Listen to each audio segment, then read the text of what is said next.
Boa noite, graça e paz. Quase que eu disse paz seja convosco, relembrando o passado. Fim de semana passado nós pregamos uma igreja quadrangular.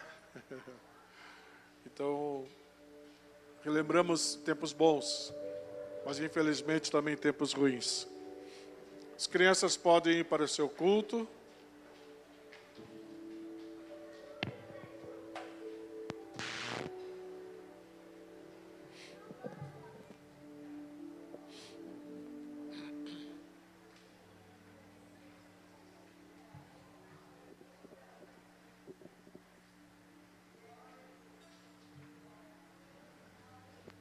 Glória a Deus.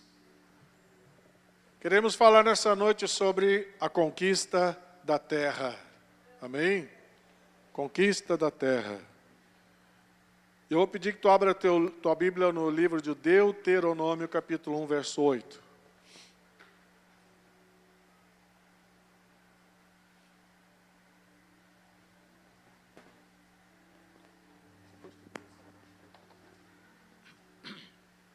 Glória a Deus. Deuteronômio, capítulo 1, verso 8. Eis aqui a terra que eu pus diante de vós. Entrai e possuí a terra que o Senhor com juramento deu aos vossos pais, Abraão, Isaque e Jacó. A eles e à sua descendência depois deles. Sente, por favor.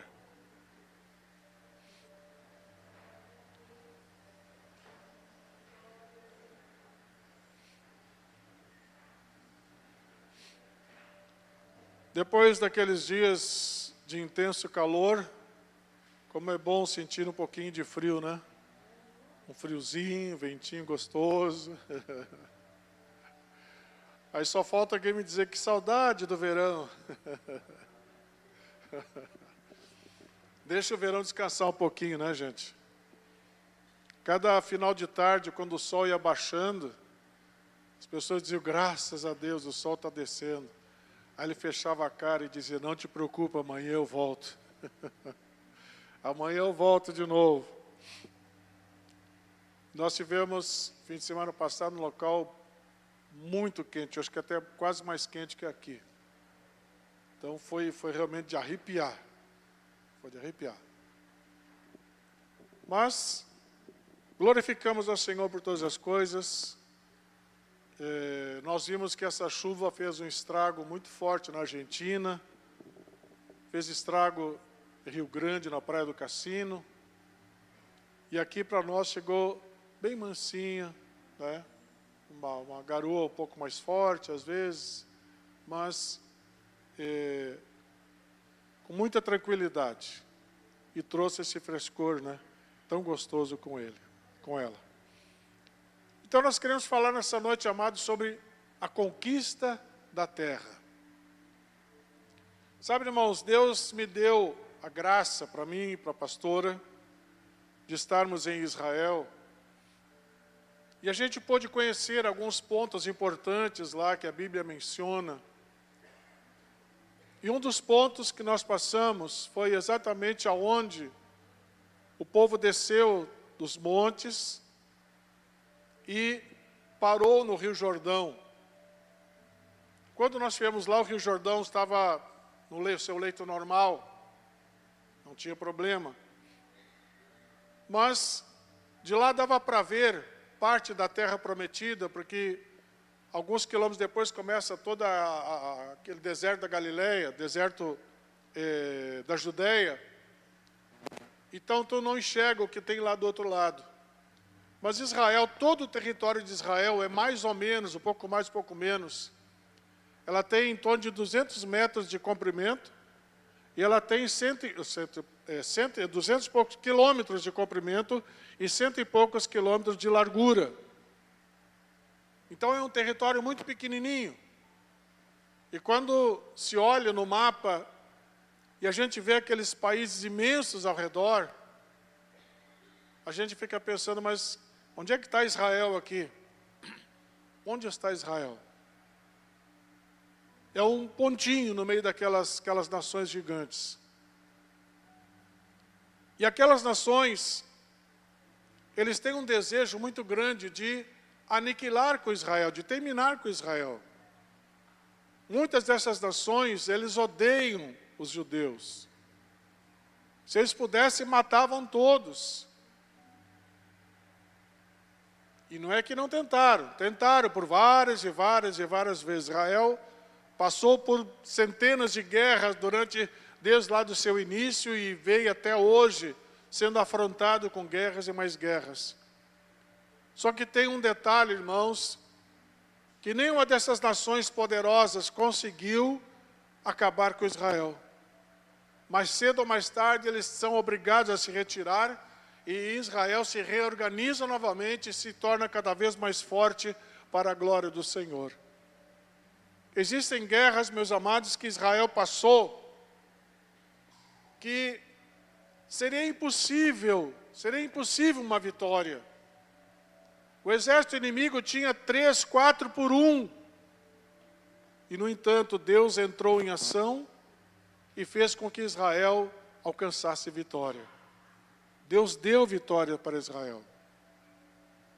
Então, Israel, amados, é uma nação considerada a nação santa, a terra santa. Daquele minúsculo país, nasceu uma história, cresceu uma história suficientemente poderosa para mudar a história da humanidade. Porque daquele pedacinho de terra, seco, árido, pedregoso, daquele pedacinho de terra que quase não produzia nada na época. Hoje produz por causa da tecnologia, mas antes não produzia muita coisa. Pois daquele pedacinho, meus amados, saiu um homem chamado Jesus. E esse Jesus, ele veio com poder para mudar a história. E realmente a história foi tão balançada que ela se divide antes de Cristo e depois de Cristo. Então a história realmente ela ficou dividida por causa de Jesus Cristo. Mas lá no começo, quando o povo chegou na beira do Rio Jordão, precisava atravessar o Jordão e colocar o seu pé em terra firme, uma terra que era prometida ao seu povo, ao povo de Deus. Desde a antiguidade, aquela terra já tinha sido prometida. E essa terra, na verdade, amados, ela foi conquistada com muito derramamento de sangue. E eu, lá no começo, eu perguntava, eu ficava indignado, mas por que para Deus dar aquela terra para os seus filhos, ele tinha que tirar outras pessoas lá de cima, tinha que tirar outros povos lá de cima, outras tribos lá de cima. Mas depois eu fui estudando, eu fui descobrindo o porquê que Deus não queria aquele povo em cima daquela terra. Porque Israel, Deus estava considerando Israel como terra santa. Seria uma terra santa, a terra onde Deus está, a terra onde Deus habita. E Deus não queria pessoas impuras lá em cima. Para vocês terem uma ideia, o que aquele povo fazia, irmãos? Entre as tantas barbaridades, eles cultuavam demônios.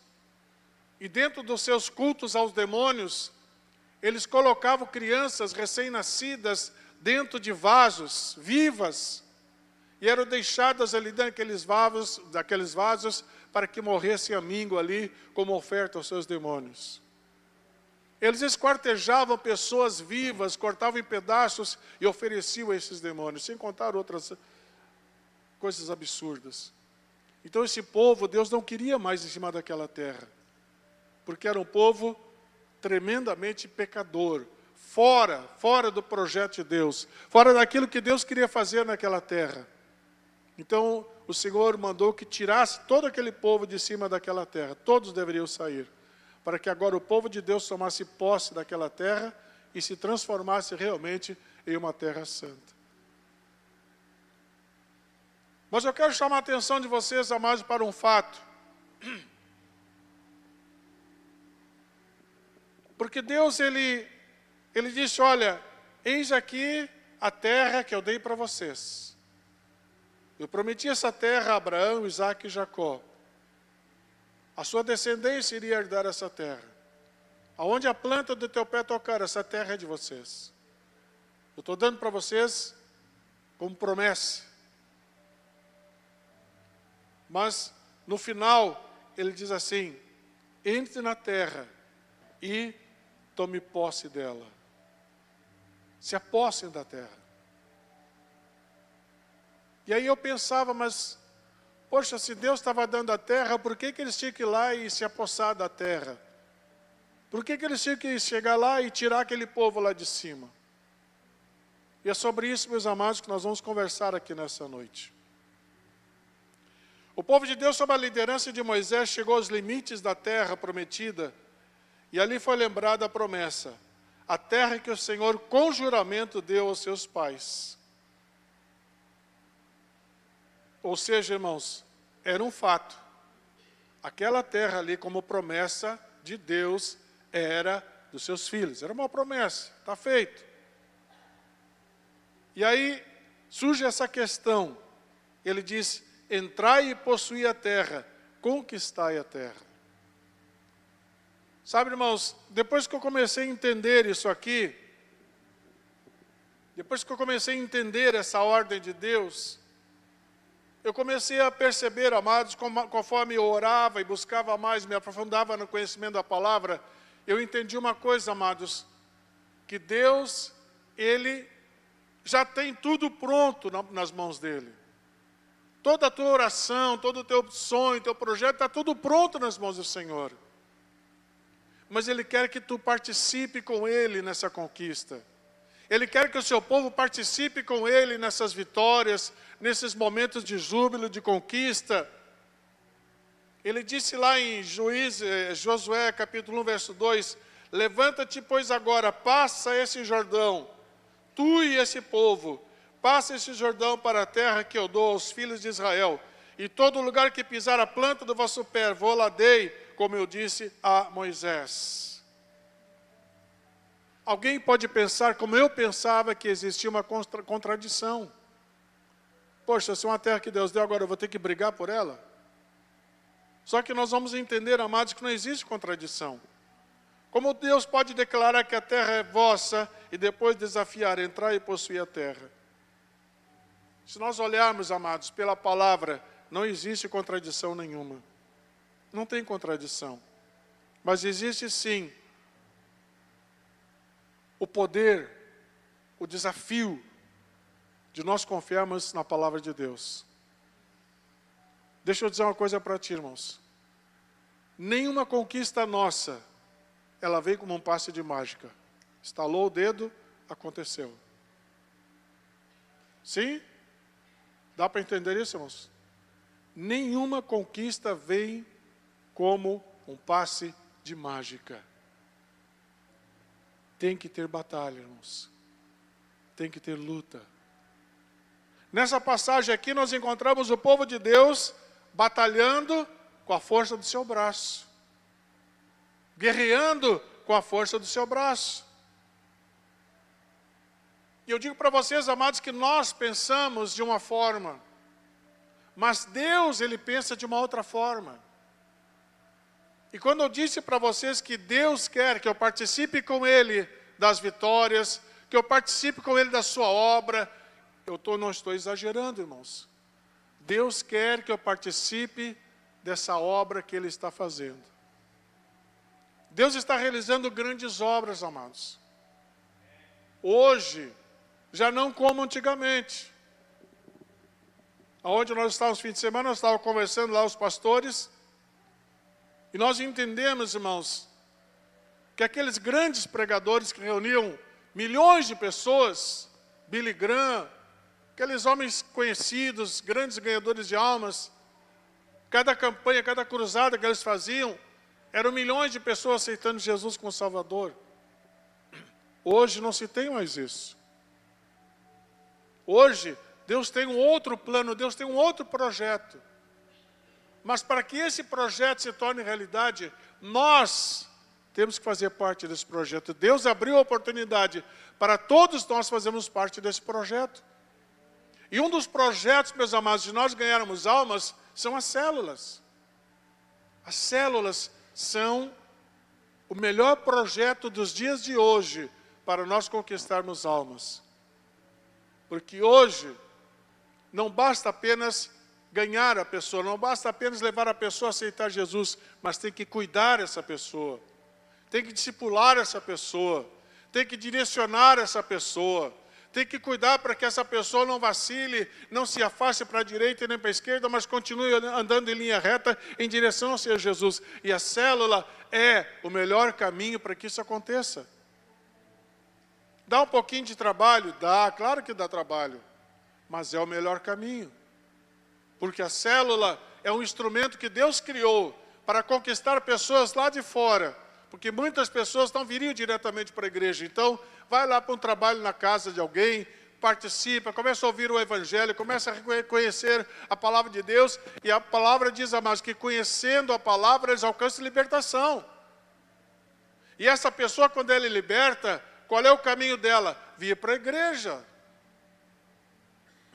Então a célula, ela tem essa finalidade, fazer com que as pessoas conheçam o Evangelho e depois terminem dentro da igreja. Venham para dentro da igreja, venham celebrar aqui na casa do Senhor.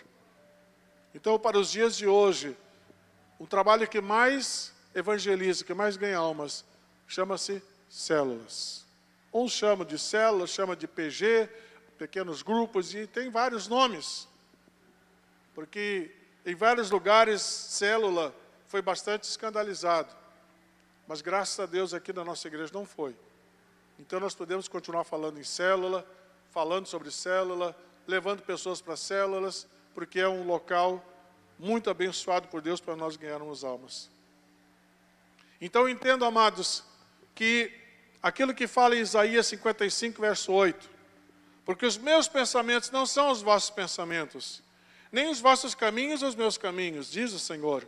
Porque assim como os céus são mais altos do que a terra, assim os meus caminhos mais altos do que os vossos caminhos, e os meus pensamentos mais altos do que os vossos pensamentos. Então, amados, nós precisamos descobrir quais são os pensamentos de Deus. Alguém vai dizer, pastor, mas quem sou eu para conhecer os pensamentos de Deus? Amados, os pensamentos de Deus estão registrados aqui nesse livro. Sabe que livro é esse aqui? Conhece? Sabe o que é isso aqui? Uma Bíblia? Pois é. Os pensamentos de Deus estão revelados na Bíblia. Então, quanto mais eu conhecer a Bíblia, quanto mais eu conhecer a palavra, mais eu vou conhecer a forma com que Deus pensa. Mais eu vou conhecer os pensamentos de Deus, e eu conhecendo os pensamentos de Deus, eu posso crer na minha vitória. Eu posso crer no meu livramento. Então o que Deus queria que aquele povo fizesse, amados? Deus prometeu a terra, olha, vocês estão vendo essa terra toda aí? Pois é, entra lá e conquista. Ou seja, se vocês acreditarem na minha palavra, vocês vão conquistar essa terra. Mas se vocês não acreditarem, vocês não vão conquistar a terra. Então era necessário, amados, eles atravessarem o Rio Jordão, colocar o pé na terra prometida, confiantes no coração deles, essa terra é nossa. Haja o que houver, aconteça o que acontecer, essa terra é nossa por promessa. Dá para entender isso, amados? Fé, tem que ter fé. Então é isso que Deus queria levantar no coração dos seus filhos. Fé na sua promessa. Fé na sua palavra. Precisamos descobrir então quais são os pensamentos manifestos de Deus em sua palavra. Nosso caso, o caso de homens e mulheres salvos pelo Senhor Jesus, comprados pelo seu sangue, Deus fez uma promessa. Preste atenção, irmãos. Quando tu aceitou Jesus como Salvador, tu te tornou um filho de Deus, uma filha de Deus. Tu não é somente mais um contado no meio da multidão, não. Tu és um filho de Deus, uma filha de Deus. Assim como aquele povo que desceu aquela montanha em direção ao Rio Jordão, aquele povo eram os filhos de Deus. Hoje eu digo para vocês, irmãos, nós somos os filhos de Deus através de Jesus Cristo. E isso ninguém pode tirar de nós, irmãos. Ninguém pode tirar isso de ti. E quando tu aceitou Jesus como Salvador, Ele te fez uma promessa. Ele te fez uma promessa. Que promessa é essa? A promessa da vida eterna. Vou repetir, parece que alguns não entenderam. Deus fez para ti uma promessa, a promessa da vida eterna. Agora, deixa eu dizer uma coisa para ti, meu irmão, minha irmã. Essa promessa da vida eterna, ela não vem num passe de mágica. Ela não vem porque estalou o dedo, aconteceu. Eu já tenho a vida eterna. Eu já tenho aqui nessa terra a promessa que o Senhor estaria comigo todos os dias, todos os meus dias aqui na terra, Ele estaria ao meu lado. Ele fez a promessa, assim como Ele fez a promessa da terra lá para o seu povo. Ele também faz a promessa para nós, de nós termos vida abundante aqui nessa terra. Mas por que tem crente que ainda não tem vida abundante? Por que ainda tem crente vivendo aquela vida miserável, medíocre de antigamente? Porque ainda não entendeu o poder da palavra de Deus. Ainda não está acreditando no poder da palavra de Deus. Ele ainda não está acreditando que o diabo já foi vencido. E o diabo não tem autoridade para tocar na sua vida. Mas tem crente que ainda não descobriu isso. Tem crente que ainda não entendeu essa verdade. E ainda está vivendo aquelas coisas lá do passado. Aquelas misérias. Aqueles problemas. As mesmas lutas. Por quê? Porque ainda não mergulhou na palavra. Irmãos, falta a palavra de Deus. Porque quando a palavra de Deus entra no ser, entra na pessoa, a palavra diz: conhecereis a verdade vos libertará. Então o crente que não é liberto ainda daquelas coisas passadas, aqueles pecados, aquelas iniquidades, é porque está faltando palavra. Quanto mais eu conhecer a palavra, mais liberto eu serei. Pastor, qual é o segredo para eu conhecer o coração de Deus? Palavra. Qual é o segredo, pastor, para eu conhecer a profundidade da promessa de Deus? Palavra. Se a palavra entrar no meu coração, eu serei nova criatura. Deus nos prometeu uma vida abundante em todos os aspectos. Amém, irmãos? Deus prometeu vida abundante em todos os aspectos. Porque vida abundante não é uma vida regrada de migalhas. Presta atenção nisso, amados. Vida abundante não é vida regrada de migalhas. Vida abundante, a promessa de Deus, a palavra abundante está dizendo, é algo grande, é algo que tem bastante, é algo que vai sobrar. Deus não tem prazer nenhum no sofrimento de seus filhos. Eu quando li isso pela primeira vez, irmãos, eu me alegrei sobremaneira, porque o meu Deus não tem prazer nenhum de ver o meu sofrimento. Deus não tem prazer nenhum de ver o teu sofrimento. Mas antes, o prazer de Deus é te alegrar. É te ver uma pessoa feliz.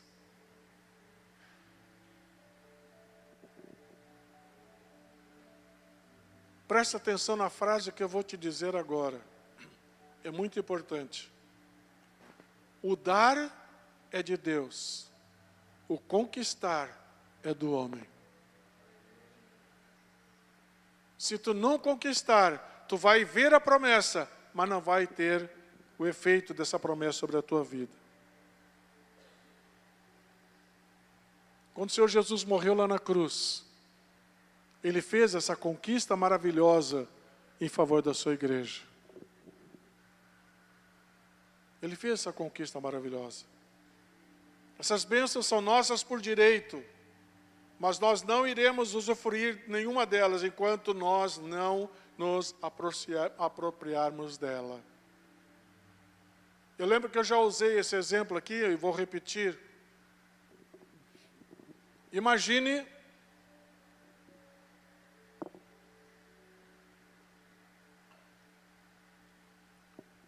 que tu está passando um problema financeiro muito sério.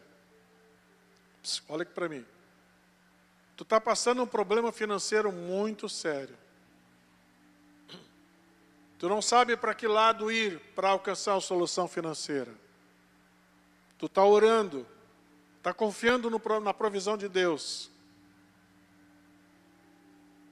Só que alguém um dia foi lá no banco e abriu uma caderneta de poupança para ti, um grande valor. Está lá a caderneta no teu nome. O valor é teu. Mas vai te resolver, se tu não souber que tem essa caderneta de poupança no teu nome, vai resolver alguma coisa, sim ou não? Não vai resolver. Eu posso ter 10 milhões guardados lá na caderneta de poupança. E eu aqui, 500 pilas já me solucionava. Eu tenho 10 milhões na caderneta de poupança, mas eu não sei da caderneta de poupança. Então não vai adiantar nada.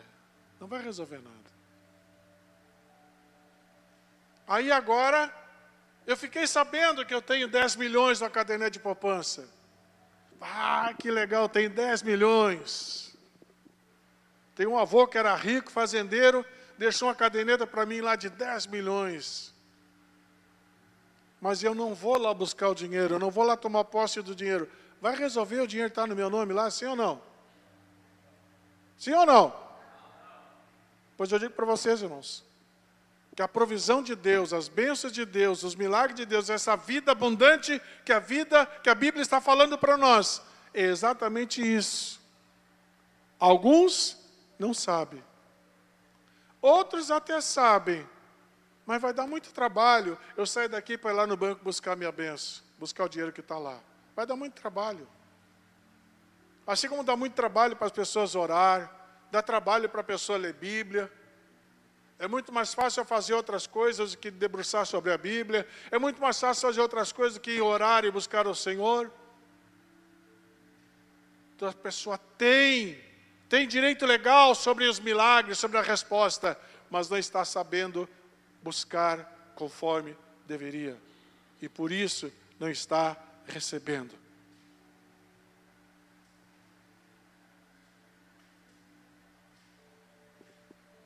Duas providências para que esse problema seja resolvido.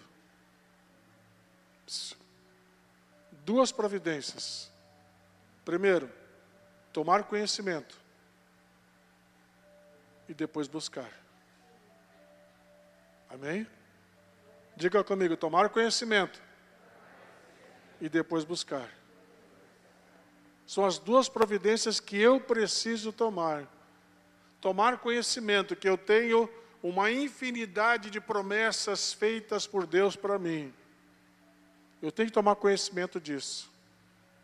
E depois eu vou buscar essas bênçãos para mim. Como que eu descubro tudo isso?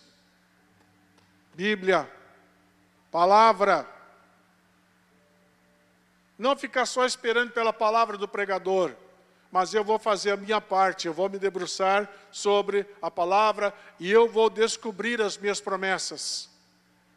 Eu vou descobrir aonde estão os caminhos que me levam até a minha promessa. Existem caminhos, amados, para chegarmos até a promessa do Senhor. Todas as riquezas inesgotáveis de Deus já nos foram dadas em Cristo.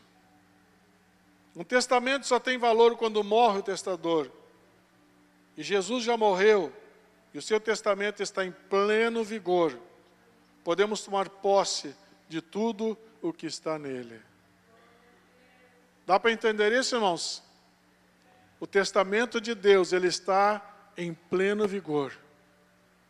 O testamento de Deus está totalmente preparado para mim e para ti. Então o que nós temos que fazer? Tomar posse. Buscar aquilo que é meu. Buscar a minha promessa. Se tem tantas promessas, não me lembro Eu já estudei sobre isso, mas parece que são mais de 30 mil promessas na Bíblia. Mais de 30 mil promessas na Bíblia, irmãos. Imagine se 10% delas nós já tivéssemos conquistado. Só 10%. Não te alegraria? Sim ou não? Mas são 30 mil, irmãos. Nós precisamos descobrir onde estão essas promessas. Como conquistar essas promessas? Como chegar nos caminhos corretos para conquistar a minha promessa?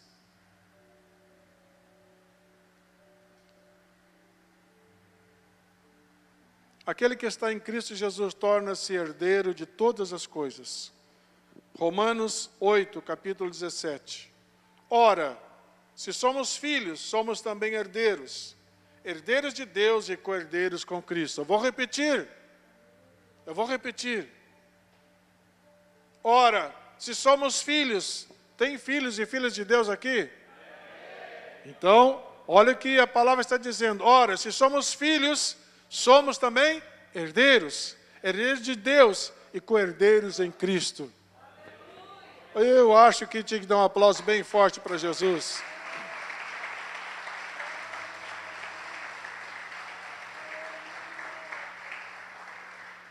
Sabe, irmãos, o diabo, ele cega as pessoas. O diabo cega as pessoas, cega os crentes. Então, às vezes, o crente fica tateando de um lado para o outro, sem saber o que fazer, nem saber para onde vai. O diabo cega essas pessoas. Mas eu digo para vocês, amados, que se eu entrar em guerra, se eu entrar em oração, se eu começar a determinar em nome de Jesus e começar a orar a Bíblia e dizer a Satanás, tu já está vencido em nome de Jesus. Se o crente que acha que os seus olhos estão vendados, clamar ao Espírito Santo para que tire essas vendas, ele vai tirar essas vendas e tu vai enxergar definitivamente aonde estão os caminhos que o Senhor preparou para ti. Se a palavra de Deus está dizendo que nós somos co-herdeiros com Cristo Jesus, nós somos co-herdeiros com Cristo Jesus. Eu tenho que pegar essa palavra, eu tenho que entender, eu sou herdeiro com Cristo Jesus. Eu sou um herdeiro com Cristo Jesus. Só que tem um detalhe, irmãos, Jesus era um homem que confiava, que orava, que buscava e obedecia.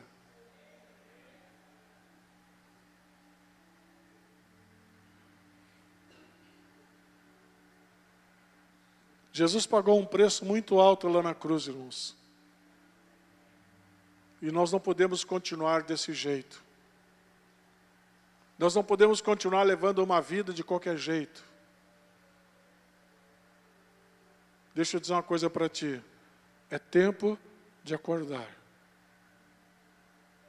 O fim dos tempos, irmãos, está muito mais perto do que as pessoas imaginam. E tem muito crente pelas igrejas aí afora que estão empurrando a vida cristã com a barriga, de qualquer jeito. Mas a volta dele está muito mais próxima do que nós imaginamos. Romanos 8:37 diz assim, para que em todas as coisas sejamos mais do que vencedores. Para que em todas as coisas, ele disse, todas as coisas, sejamos mais do que vencedores. Em quem? Em Cristo Jesus. Em João 10:10, Jesus veio para nos dar vida e vida abundante. Aí eu pergunto, onde está a tua vida abundante? Não estou dizendo que tu não tem. Mas eu quero que tu responda para ti mesmo. Onde é que está a tua vida abundante?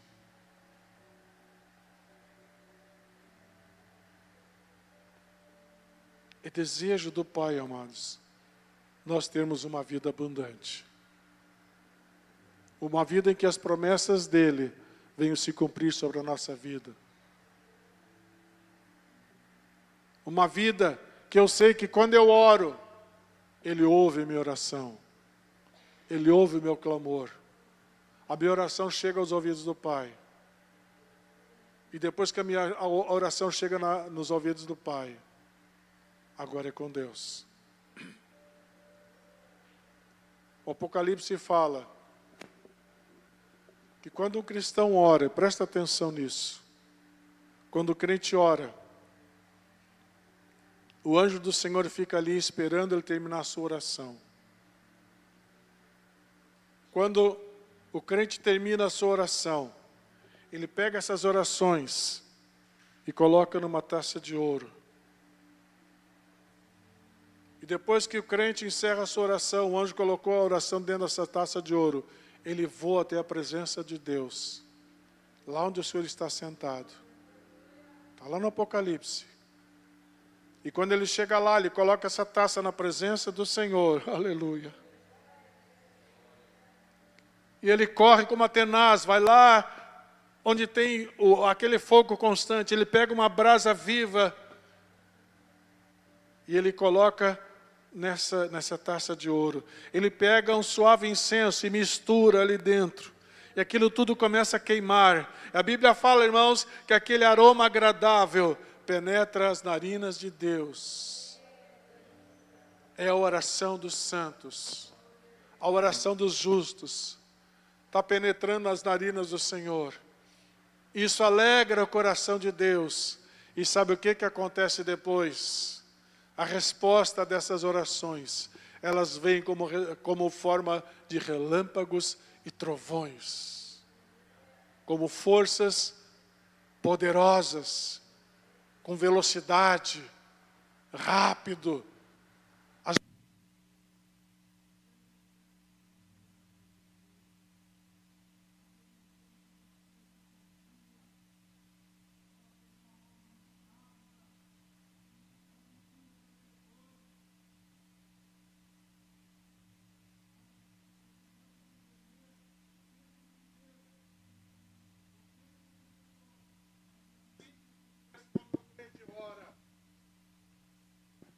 É assim que acontece quando o crente ora, amados. O resultado da tua oração é sobrenatural. O resultado da tua leitura de Bíblia é sobrenatural. E todo crente tem que passar por essa experiência. Todo crente tem que viver essa experiência. De ler, de orar, de confiar, obedecer. Para que os céus permaneçam abertos sobre a tua vida e tu definitivamente receba a vida abundante que Ele te prometeu. Amém, irmãos?